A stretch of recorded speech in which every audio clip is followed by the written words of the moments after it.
Hello everyone, welcome to my YouTube channel. तो कैसे हैं आप सब? बहुत अच्छे से होंगे।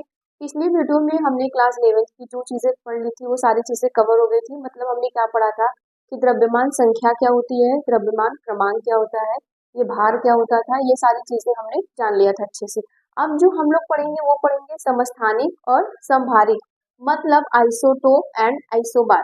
ये देखो क्लास 9 से तुम पढ़ते आए हो, जानते हो भी बहुत अच्छे से कि ये होता क्या है। हमने ये बताया था कि जो तुम्हारा क्लास 11th का जो चैप्टर है सेकेंड, मतलब परमाणु संरचना, स्ट्रक्चर ऑफ द एटम, वो तुम्हारे 9 से कोरिलेट करता है। यहाँ पे सिमिलर बहुत चीजें होंगी, लेकिन कुछ चीजों को तुम्हें यहाँ पे बहुत डेप्थ में पढ़ना था। ये हम लोग बहुत काफी समय से भी जानते हैं कि हमें किस चीज को डेप्थ में पढ़ना था, किस चीज को स्किप करना था। ठीक, तो यहाँ पे हमारा जो मोस्ट चलेगा वो मोस्ट इंपॉर्टेंट होगा, जो तुम्हारे एग्जाम में भी पूछा जाता है, आइसोटोप एंड आइसोबार। मतलब ये होता है कि समस्थानिक और समभारिक क्या होता है। हेडिंग बनाओ समस्थानिक। समस्थानिक, ठीक। समस्थानिक का क्या मतलब होगा, जिसको हम लोग कहते हैं आइसोटोप। ठीक, आइसोटोप्स कहते हैं। अब यहाँ पे समस्थानिक का मतलब क्या होगा, जरा ध्यान से सुनना। समस्थानिक का क्या मतलब है, देखो उसके नाम में क्या है, उसका डिफिनीशन छिपा हुआ है।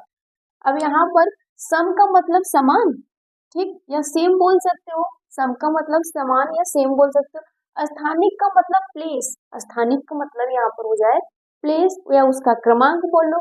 तो कहने का ये मतलब होगा कि जो भी तुम्हारा तत्व होगा, जो भी होंगे, उनके क्या होंगे, क्रमांक सेम होंगे, लेकिन उनका भार क्या होगा, द्रव्यमान द्रव्यमान होगा। मतलब कि भार जो होगा वो अलग अलग हो सकता है। यहाँ पे समझ में आया, जिसका क्या होगा, क्रमांक, परमाणु क्रमांक सेम हो, लेकिन उसका परमाणु भार या द्रव्यमान क्या होगा, वहां पे बस अलग अलग हो सकते हैं।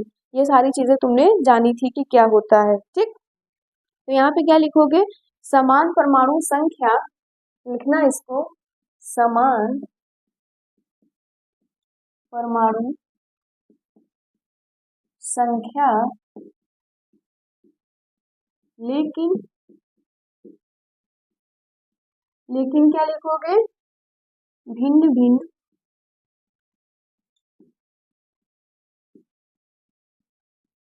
भिन्न भिन्न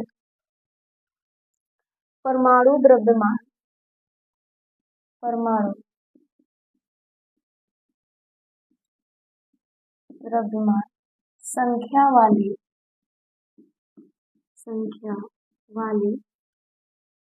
परमाणु समस्थानिक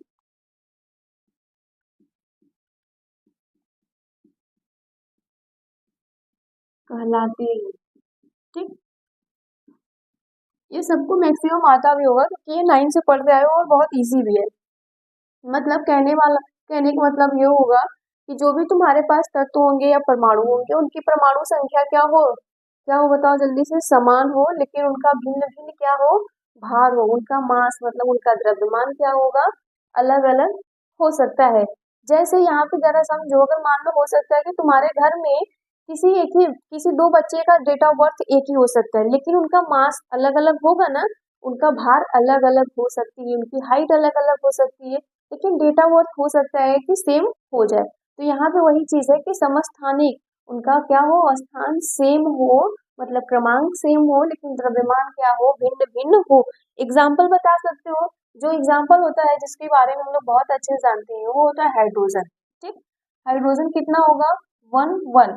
इनका देखो क्रमांक और मास दोनों में डिफरेंट आएगा, और ये 2 होता है, और 1 होगा और 3 होगा। ये हाइड्रोजन, अगर तुम ध्यान से देखो, देखो ये सारे क्रमांक है, ये क्रमांक, ये भी क्रमांक सेम है, लेकिन भार की बात करूँ तो 1 2 3 हो गया ना, भिन्न भिन्न अलग अलग हो गए। तो ये चीजें समझ में आ रही है कि समस्थानिक और समभारिक में क्या होता है। और उसके बाद हम लोग जो पढ़ेंगे वो पढ़ेंगे समभारिक। ठीक, तो हेडिंग बनाना समभारिक। समभारिक में क्या हो सकता है, ये तो तुम खुद से भी लिख सकते हो, जिसको आइसोबार कह सकते हो। ठीक, इसको क्या कहा जाता है, आइसोबार कहा जाता है। तो इसमें क्या डिफिनीशन दोगे तुम, संभारिक में क्या डिफिनीशन दे सकते हो, तो संभारिक में डिफिनीशन दोगे समान द्रव्यमान संख्या। इसमें बोल सकते हो कि समान द्रव्यमान द्रव्यमान संख्या लेकिन लेकिन भिन्न भिन्न भिन्न भिन्न परमाणु क्रमांक हो उसे संभारित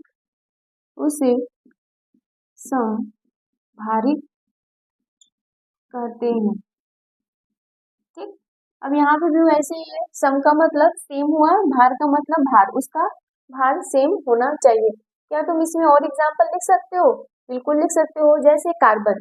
ठीक, कार्बन का कितना होता है? 6 होता है। भार कितना होता है? 12 होता है। फिर एक कार्बन का 6 होता है, 13 हो जाता है। फिर नेक्स्ट जो कार्बन होता है उसका भी 6 होता है और भार कितना हो जाता है? 14 हो जाता है। मतलब यहाँ पे देखो, जिनके क्रमांक है, जो नंबर है वो सेम है, लेकिन यहाँ पे डिफरेंट कौन हो रहा है? उसका मास डिफरेंट हो रहा है। यहाँ पे 12 है, 13 है, 14 है। ये किसकी बात कर रही है? अगर तुमने ध्यान से पढ़ा होगा तो 10th में ये बताया गया होगा। 10th में बताने का रीजन क्या है कि हम लोग जब वर्सेटाइल ऑफ कार्बन पढ़ते थे, मतलब कि जब कार्बन की विभिन्न विभिन्न चीजें के बारे में जानते थे, तो हम लोग वहाँ पे ग्रेफाइट भी पढ़ा था, डायमंड भी पढ़ा था और बकमिनिस्टर भी पढ़ा था। ये 3 थे जो अलग अलग थे, लेकिन और कार्बन के ही बने थे, ग्रेफाइट, डायमंड और बकमिनिस्टर। ये बात समझ में आ रही है कि क्या कहा जा रहा है? और उसके अलावा नाइट्रोजन भी ले सकते हो। ठीक, नाइट्रोजन भी ले सकते हो। ये तुम्हारा पहला एग्जाम्पल, ये दूसरा, ये तीसरा। नाइट्रोजन में क्या होगा? नाइट्रोजन क्रमांक 7 होता है, मास 14 होता है, लेकिन नाइट्रोजन 7 भी होता है और मास 15 भी ये होता है। तो ये क्या कहलाएंगे? तुम्हारे समस्थानिक। ये किसके एग्जाम्पल है? समस्थानिक के एग्जाम्पल है। क्या संभारिक के एग्जाम्पल दे सकते हो? बिल्कुल दे सकते हो। कौन होगा? जल्दी से बताओ, इसमें कौन हो सकता है तुम्हारा? ऊपर ध्यान से देखोगे तो तुम्हारे कार्बन और नाइट्रोजन। ठीक, यहाँ का देखो, यहाँ का कार्बन ले लो और यहाँ का नाइट्रोजन ले लो। ठीक, तो यहाँ पे किसका क्रमांक है? यहाँ पे कार्बन का क्रमांक 6 है और यहाँ पे नाइट्रोजन का क्रमांक कितना है? 7 है। तो यहाँ पे क्या हुआ? क्रमांक इनके भिन्न भिन्न होंगे, लेकिन भार क्या है? सेम है। यहाँ पर भी 14 है और यहाँ पर भी 14 है। तो इसका मतलब है कि इसका एग्जाम्पल ये भी हो सकता है। ठीक, तो कौन होगा?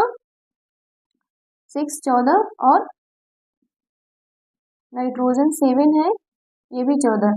ये क्या हुआ? इसका मास देखो, दोनों का मास क्या है? सेम सेम है। यहाँ पे आप बोल सकते हो कि इनका मास क्या है? सेम है। और क्रमांक देखो डिफरेंट है। क्रमांक क्या है? डिफरेंट है। ये बात समझ में आ रही है? ये सारे क्या है? एग्जाम्पल है। और एग्जाम्पल ले सकते हो, बिल्कुल ले सकते हो। आर्गन की अगर हम लोग बात करें, ठीक, आर्गन ले लो। आर्गन का क्रमांक कितना होता है? जल्दी बताओ, आर्गन का बताओ। और कैल्शियम का क्रमांक कितना होता है? आर्गन का जो क्रमांक होता है वो 18 होता है। ठीक, और भार कितना होता है इसका? जल्दी से बताओ, भार इसका होता है 40, है ना। फिर उसके बाद कैल्शियम का कितना क्रमांक होता है? 20, भार कितना होता है? 40। तो यहाँ पे तुमको ये भी डिफरेंट मिला संभारिक और समस्थानिक में। क्या और डिफरेंट, क्या और भी एग्जाम्पल हो सकते हैं? ये तुम्हारा काम है, तुम्हें खुद बताना है कि इसके एग्जाम्पल और हो सकते हैं या नहीं हो सकते। हो सकते हैं, बिल्कुल हो सकते हैं। तो यहाँ पे समझ में आया समस्थानिक संभारित क्या है। अब ये नहीं समझ लेना कि ये छोटे बच्चों वाली चीजें हैं तो नहीं पूछा जाएगा, इसको स्किप कर दे, क्या ऐसा नहीं करना है। ये पढ़ना है, ये तुमसे एग्जाम में पूछा ही जाता है। हो सकता है आपसे ये पूछ ले कि इन दोनों का एग्जाम्पल दे दे और बोल दे कि ये किस प्रकार की समानता रखते हैं ना, इनमें किस प्रकार की समानताएं हैं। तो क्या बोलोगे तुम? समस्थानिक या संभारिक? जब पढ़े रहोगे तभी तो बता सकते हो। एग्जाम्पल देकर आपसे क्वेश्चन पूछने के चांसेस बढ़ जाते हैं, क्योंकि डिफिनीशन बोलेगा तो डिफिनीशन मैक्सिमम लोगों को आता ही रहेगा, लेकिन अगर एग्जाम्पल दे देगा तो एग्जाम्पल में हो सकता है कि सिमिलरिटी आप ना समझ पाओ। जैसे यहाँ पे कार्बन का है और नाइट्रोजन का दे दिया, आपको हमेशा लगेगा कि अच्छा ये तो समस्थानिक में है। अगर इसको ध्यान से देखोगे तो ये संभारित तो कहलाएगा। क्यों? क्योंकि इसका क्रमांक दोनों का भिन्न भिन्न है, लेकिन भार क्या है? सेम है। ये चीजें समझ में आ रही है? फिर उसके बाद यहाँ पर आपसे डायरेक्ट भी पूछ सकता है कि समस्थानिक और संभारिक का परिभाषा, उदाहरण सही परिभाषित कीजिए, उदाहरण भी बताइए और परिभाषा भी बताइए। ये दो दो नंबर में क्वेश्चन आपसे पूछे जा सकते हैं, कई बार पूछे भी गए। ठीक, यहाँ तक नोट करो जल्दी से।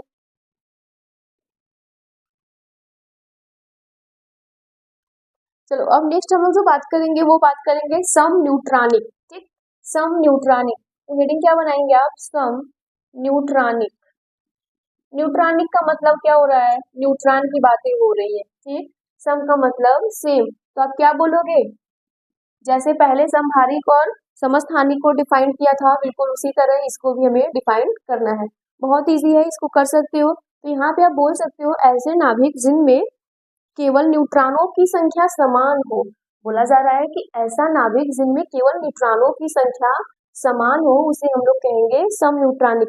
मतलब तुम कोई भी तत्व लो, तुम जानते हो कि जब भी हम कोई तत्व लेते हैं उसमें electron, proton and neutron present होता है।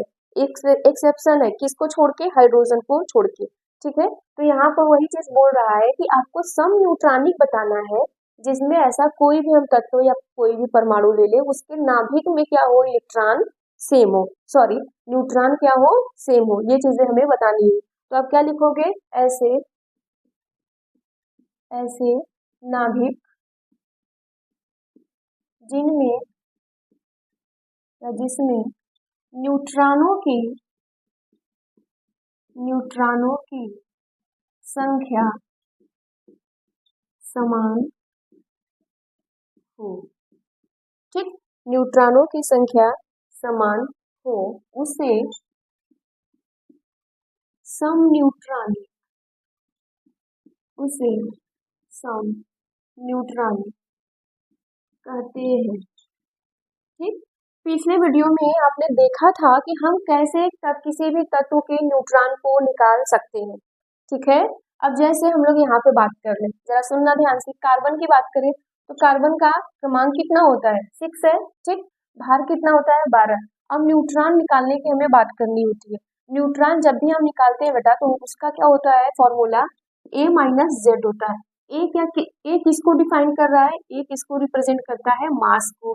ए किसको रिप्रेजेंट करेगा, मास को, ठीक। और जेड किसको करता है, क्रमांक को, ठीक। जेड किसको करेगा, क्रमांक को, तुम्हारे नंबर को कर लेता है। और नंबर में तुम जानते हो कि जो हमारा जेड है वो इलेक्ट्रॉन और प्रोटॉन दोनों बराबर हो सकते हैं, ठीक है। तो यहाँ पे हम लोग इसकी बात करें तो मास कितना दिया है, देखो ध्यान से, मास कितना दिया है कार्बन का, 12 दिया है। अब यहाँ पे जेड रखना है, तो जितना तुम्हारा इलेक्ट्रॉन उतना ही प्रोटॉन होता है, तो यहाँ पे 6 रख दो, तो कितना आया न्यूट्रॉन, 6 आया। इसी प्रकार हम सोडियम को ले ले, ठीक। सोडियम को हम ले लेते हैं, तो सोडियम का कितना होता है, 11 होता है। भार कितना होता है, 22 होता है, या 23 भी मान लो, चलो 23 मान लिया, ठीक। और यहाँ पे देखो भार भी निकालना हमने सिखाया है, एक शॉर्ट वीडियो बनाई थी जिसमें हमने 1 से लेकर 30 तक के तत्वों को भार कैसे निकाला जा सकता है बिना रटे, बहुत इजी तरीका था। इसमें होता क्या है कि 1 से लेकर जब 30 तक तुम तत्वों को अपने काउंट करोगे, तो जो तुम्हारी संख्याएं आएंगी वो ऑड और इवन चलेगी, मतलब सम संख्या भी उसमें आएगी, विषम संख्या आएगी।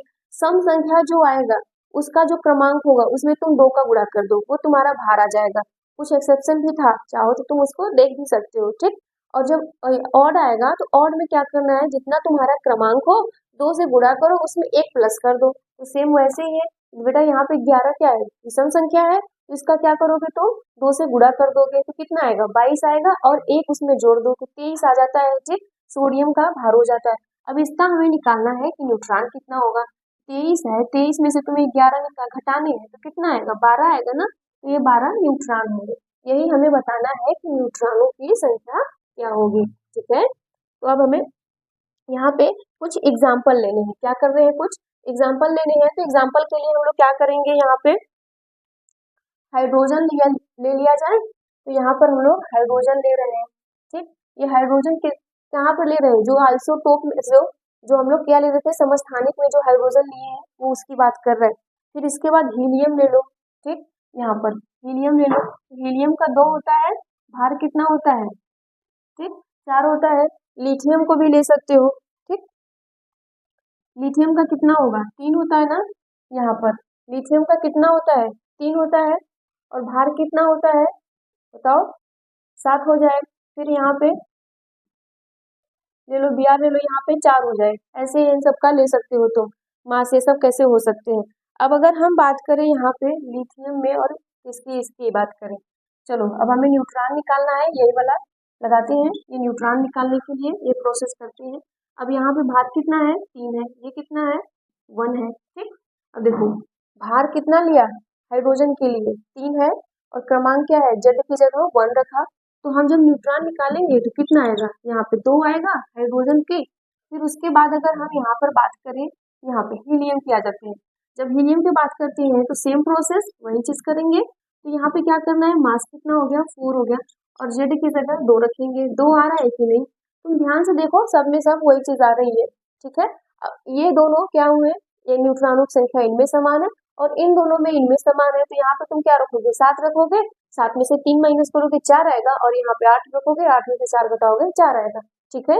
ये क्लियर हो पा रहा है, बहुत अच्छे से ये सब समझ में आ रहा होगा। और जो कि तुम्हारे एग्जाम के लिए ये सारी चीजें तीनों बहुत टॉपिक इम्पोर्टेंट है, इसको बड़े अच्छे से ध्यान से पढ़ लेना। अब हम लोग जब बात करते हैं तो बात हम लोग करेंगे अब किसकी, नील बोर की बात करेंगे, ठीक। यहाँ पे अब आते हैं नील बोर परमाणु मॉडल के विकास की पृष्ठभूमि। नील बोर एक साइंटिस्ट थे, अगर तुम्हें याद होगा तो परमाणु मॉडल देने वाले कई साइंटिस्ट थे। पहला कौन था, थॉमसन, ठीक। थॉमसन जी की बात हुई थी, सब जाने थे। फिर कौन आया, रदरफोर्ड, है ना,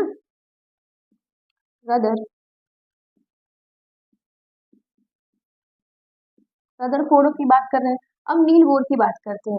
नील बोर ने क्या चीजें बताई, देखो जिस इसके पहले हमने जो चीजें पढ़ी थी, कुछ इसमें कमियां थी, कुछ इसमें कमियां थी, ठीक। फिर उसके बाद कौन आया, नील बोर। नील बोर जब आए ना तो इन्होंने बहुत अच्छी बात कही। इन्होंने क्या कहा, ठीक, यहाँ पे परमाणु लिया था, परमाणु मॉडल देने के लिए इन्होंने क्या किया, द्रव्य विकिरण, द्रव्य विकिरण, द्रव्य विकिरण देखा। जब उन्होंने द्रव्य विकिरण देखा ना तो उसका क्या किया, अध्ययन किया। अध्ययन किया किसका, द्रव्य विकिरण का। जब द्रव्य विकिरण का अध्ययन किया तो इन्होंने बहुत चीजों को समझा था। जब इन्होंने अध्ययन किया तो इसके बारे में देखा, तो इसमें किसके बारे में देखी, किरण के बारे में, किरण के बारे में इन्होंने देखा था। इन्होंने किरण के बारे में देखा और उसमें क्या किया, उसमें समानताएं देखी, ठीक।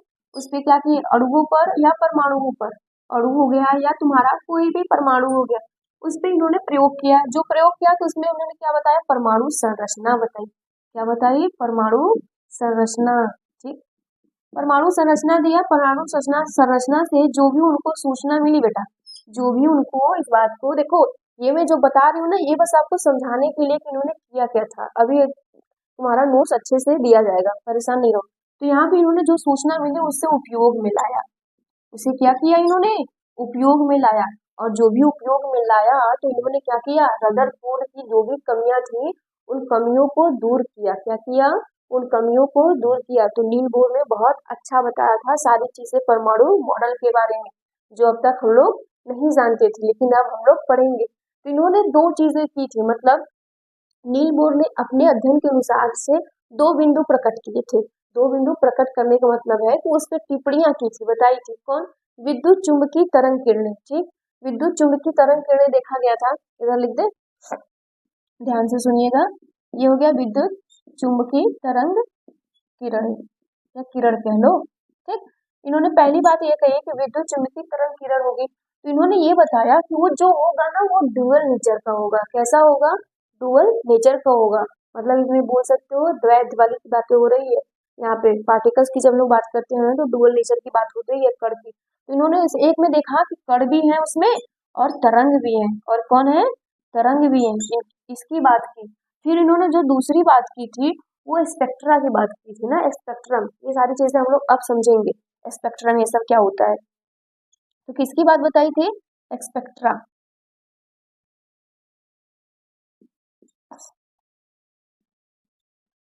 ठीक। स्पेक्ट्रम भी कह सकते हो, स्पेक्ट्रम की बातें की थी। तो ये समझ में आया था कि नील बोर ने क्या किया, नील बोर ने द्रव्य विकिरण पे अध्ययन किया था, ठीक है। अध्ययन किया तो उन्होंने अणु और परमाणुओं की ये सारी उपयोग की। उन्होंने परमाणु संरचना उससे उनको मिला, वो संरचना से जो भी सूचना मिली उससे उपयोग में लाया। जब उपयोग में लाया तो रदरफोर्ड की सारी कमियां दूर हो गई, ठीक है। रदरफोर्ड की सारी कमियां उन्होंने दूर किया तो 2 चीजें उनको निकल के आई, एक विद्युत चुंबकीय तरंग किरणें, ठीक है, और एक स्पेक्ट्रम की बातें की। तो विद्युत किरण तरंग किरण की बात की तो उन्होंने बताया कि वो तो डुअल नेचर का है, उनमें 2 चीजें शो करेगी, ठीक है। फिर उसके बाद क्या किया, स्पेक्ट्रा की बातें की। यहाँ तक नोट कर लीजिए। देखो यहाँ पे क्या है, विद्युत चुंबकीय तरंगे सिद्धांत, ठीक। जो यहाँ नील्स बोर्स ने बताया था उसी चीजें के बारे में हम लोग यहाँ पर अब सुन रहे हैं, जान रहे हैं, ठीक है। अब देखो यहाँ पे ध्यान से क्या है, यह सिद्धांत 1864 में जेम्स क्लार्क मैक्सवेल द्वारा ये चीजें हमने बताई थी कि मैक्सवेल ने क्या किया था, रेडियो एक्टिव धातु है ना, पोलेनियम, समझ रहे हो कि नहीं, उस पे यूज किया था विकिरणों के लिए, है ना, वो द्वारा प्रस्तुत किया गया था। मतलब फर्स्ट ऑफ ऑल ये कौन बनाया, मैक्सवेल ने ये सारी चीजें बना के प्रस्तुत की थी, लेकिन हो सकता है कि वो इन केस ना बता पाए वो सारी चीजें, ठीक है। फिर विद्युत चुंबकीय तरंगे हैं, है ना, जो अलग अलग विद्युत क्षेत्र और चुंबकीय क्षेत्र द्वारा उत्पन्न होती हैं, ठीक, जो दोनों के लिए लंबवत दिशा में एक दूसरे के लंबवत होती हैं। ये बोला गया कि तुम्हारा कोई भी पार्टिकल से या द्रव्य किरण है, ठीक है, उस पे तुमने क्या कर दिया, विद्युत क्षेत्र भी डाला और क्या कर दिया तुमने, चुंबकीय क्षेत्र भी डाला। तो ये हमने बताया था कि जब तुम ऐसा करोगे किसी चीज की, तो देखोगे कि जो दोनों के कण हैं, जो दोनों की तरंगे हैं, एक दूसरे के लंबवत होंगी। मतलब कि एक ऐसे चलेगा तो दूसरा इस तरह चलेगा। बात समझ में आ रही है ना, ये लंबवत वाली समस्याएं समझ में आ रहा है कि नहीं। अब देखो ये मैथ में पढ़ते हो तो तुम्हें बहुत अच्छे से, फिजिक्स में भी पढ़ते हो, इधर केमिस्ट्री में भी पढ़ रहे हो, ठीक। तो यहाँ पे क्या हो रहा था कि ये सिद्धांत तब प्रस्तुत किया किसके लिए, तरंगों के लिए, तरंगों पे देखा गया। और ये तरंगे कब देखी गई, पार्टिकल्स पे देखा ही गया होगा ना, एटम्स परमाणु के मॉडल में दिया गया तो पार्टिकल्स ही होंगे, उन पे देखा गया। तो जब क्या किया गया, दोनों मतलब कि आपको चुंबकीय क्षेत्र भी दिया गया और विद्युत मतलब मैग्नेटिक फील्ड भी दियो और इलेक्ट्रिक फील्ड भी जब तुम प्रोवाइड करोगे, तो तुम देखोगे कि जो तरंगे है ना वो लंबवत दिशा में चलेंगी। वो तरंगे किस में चलेंगी बेटा, लंबवत दिशा में चलेंगी, क्लियर, ठीक। इस सिद्धांत के कुछ मुख्य बिंदु हैं, क्या है उसके बारे में सुनो जरा। यहाँ पे क्या बोला जा रहा है कि ऊर्जा किसी भी स्रोत से विकिरण के रूप में लगातार उत्सर्जित होती है। ये बोला जा रहा है कि ऊर्जा जो है तुम्हारा, वो किसी भी स्रोत से विकिरण के रूप में लगातार उत्सर्जित हो रही है, और इसे दीप्तिमान ऊर्जा भी कहा जाता है। इसे क्या कहा जाता है, दीप्तिमान ऊर्जा भी कहा जाता है। सपोज करो, या फिर और अच्छे से समझ लो, तुम्हारे घरों की लाइट हो गई, बल्ब हो गई, ठीक, वो जलती है ना, वो दीप्तिमान ऊर्जा दे रही है। लाइट है ना, तुम्हें रोशनी दिखाई दे रही है कि नहीं, वो दिखाई दे रहा है, तो वो क्या है तुम्हारा, किसी भी विकिरण से, सॉरी किसी भी स्रोत से, वो तुम्हारा एक स्रोत है, और वहां से विकिरण हमेशा निकल रही है, लगातार ऊर्जा उत्सर्जित हो रहा है, और वो दीप्तिमान ऊर्जा उत्सर्जित हो रही है। वो दीप्तिमान अगर नहीं होता तो तुमको दिखाई देता, बिल्कुल नहीं दिखाई देता। तो यहाँ पे तुम समझो कि जो चीजें हो रही है उसमें से तरंग निकल रही है। लाइट जल रहा है, अगर तुम नहीं जानते तो बस फालतू का ये सोचते कि अच्छा लाइट जल रहा है, बस कुछ नहीं हो रहा है, लेकिन हमेशा समझो वहां से क्या निकलती है, विकिरण निकलती है। इसीलिए तो हमें हर लाइट अपनी बॉडी पे नहीं लेना चाहिए, ये भी तुम जानते हो, पढ़े हो, ठीक। तो उसको हम लोग क्या कह रहे हैं, दीप्तिमान ऊर्जा निकल रही है, ठीक। फिर यहाँ से बोला जा रहा है नेक्स्ट पॉइंट, विकिरणों में विद्युत और चुंबकीय क्षेत्र शामिल होते हैं, है ना, विकिरण जो है उसमें तुम्हारा विद्युत क्षेत्र और चुंबकीय क्षेत्र भी शामिल होता है, जो एक दूसरे के लंबवत दोलन करते हैं, मतलब एक दूसरे के लंबवत गमन करते हैं, और दोनों विकिरण के प्रसार दिशा में लंबवत होते हैं, ठीक है।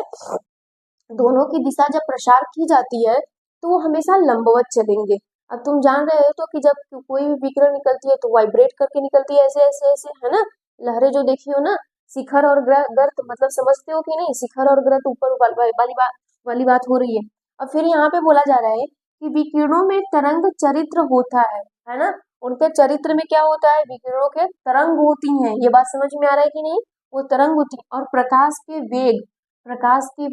का वेग कितना है, 3 × 10 8 मीटर पर सेकेंड से यात्रा करते हैं, मतलब गमन करते हैं, है ना, उनके चाल के बराबर, ठीक। इन तरंगों का प्रसार के लिए, है ना, ये जो तरंगे हैं उनके प्रकाश प्रसार के लिए किसी भौतिक माध्यम की जरूरत नहीं पड़ती, बोला जा रहा है उसमें किसी भौतिक माध्यम की आवश्यकता नहीं है। भौतिक माध्यम तुम्हारा समझते हो कि नहीं, उसकी कोई भी जरूरत नहीं है। जैसे सूर्य की किरणें अंतरिक्ष के माध्यम से हम तक पहुंचती हैं, जो कि एक अभौतिक है, उसको पहुंचने के लिए कोई माध्यम थोड़ी ना है, कोई ट्रेन नहीं भेजा जा रहा है, कोई हेलीकॉप्टर है, वो स्वयं अपने आप आ रही है। तो यहाँ पे यही बोलने का मतलब है कि जब विकिरणें निकलेंगी ना, तो उन जो तरंगे निकलेंगी वहां से, उनके लिए कोई माध्यम की जरूरत नहीं होगा, है ना। अब जैसे हमें एक जगह से दूसरी जगह जाना होता है तो हम किसी चीज का माध्यम लेते हैं, बाइसिकल हो गया, ठीक, ऑटो हो गया, बाइक हो गया, ट्रेन हो गए, हेलीकॉप्टर हो गए। इन चीजों हम ये चीजें हमारे भौतिक माध्यम है जो हमें एक जगह से दूसरी जगह पहुंचा रहे। हमें किसी से बात करनी हो तो मोबाइल हमारा एक माध्यम है, ठीक। लेकिन यहाँ किरणों के बारे में बात की जा रही है। जब हम किरणों के परिप्रेक्ष्य में बात कर रहे हैं तो ये साफ साफ बोल रहा है कि हमें माध्यम की जरूरत नहीं है। उसके लिए बहुत अच्छा एग्जाम्पल भी दिया कि सूर्य की किरणें जब आ रही हैं अंतरिक्ष से हम तक जब पहुंच रही हैं तो किसी के माध्यम की जरूरत नहीं ले रही है, वो अभौतिक है ना, वो अभौतिक रूप से आ रही है। ठीक, यहाँ तक बातें समझ में आई तो यहाँ तक नोट करो, फिर इसके बाद हम लोग कुछ इंपॉर्टेंट चीजें पढ़ेंगे कि तरंगे होती क्या है उनके बारे में। ठीक है, यहाँ तक नोट करिए। चलिए अब हम लोग सुनेंगे बेटा इसमें तरंग के लक्षण, है ना। तरंग के लक्षण क्या होते हैं, तरंग तो जान लिया लेकिन इनके लक्षण क्या है, तरंग के लक्षण।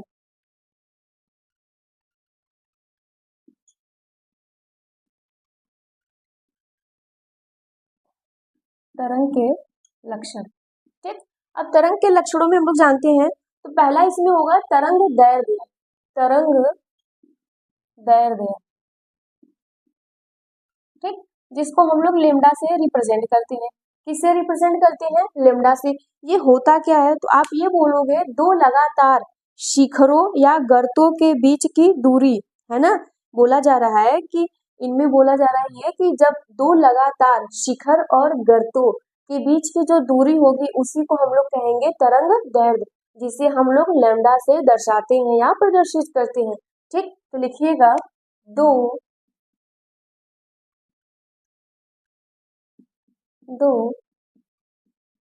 लगातार शिखरों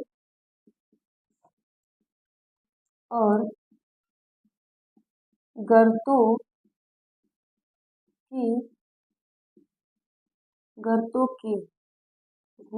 के बीच की दूरी को